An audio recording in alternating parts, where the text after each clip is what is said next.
L'info écho avec Capital. On commence par l'expression du jour. Depuis la nomination de Gabriel Attal au poste de Premier ministre, l'opposition lui réclame un vote de confiance parlementaire. Cette procédure facultative consiste pour le nouveau chef du gouvernement à exposer son programme dans un discours de politique générale. Son texte est ensuite soumis au vote des élus de l'Assemblée nationale. Si Gabriel Attal ne se soumet pas à ce vote de confiance, des députés peuvent déposer une motion de censure. On enchaîne avec la bonne nouvelle du jour pour les fonctionnaires. C'est officiel, face au surcroît d'activités à venir en lien avec les Jeux Olympiques de Paris 2024, les agents de la fonction publique pourront mettre de côté davantage de jours de repos sur leur compte épargne-temps cette année.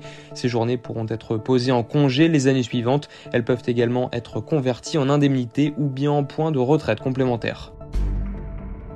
On poursuit avec le chiffre du jour, 22 419 €. Voici le plafond de revenus qu'une personne seule ne doit pas dépasser pour ouvrir un livret d'épargne populaire en 2024. Avec son taux d'intérêt canon de 6%, le LEP est actuellement le placement sans risque qui vous rapporte le plus. Un produit alléchant, d'autant plus que ce rendement est net d'impôts et de prélèvements sociaux.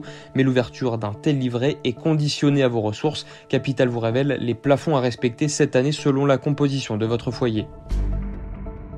Et pour terminer, le coup de gueule du jour. Dans un rapport qui vient de paraître, la Cour des comptes épingle le trop faible temps de travail des personnels non enseignants des universités. Ces agents ont un temps de travail inférieur à la durée légale fixée à 1607 heures par an, soit 35 heures par semaine. Les quelques 77 000 agents de bibliothèques, ingénieurs, administratifs ou encore techniciens ont chacun travaillé 140 heures de moins que la durée légale en 2022. L'institution alerte sur le lourd préjudice pour les universités et les finances publiques de ce temps de travail limité. C'était l'Info écho avec Capital.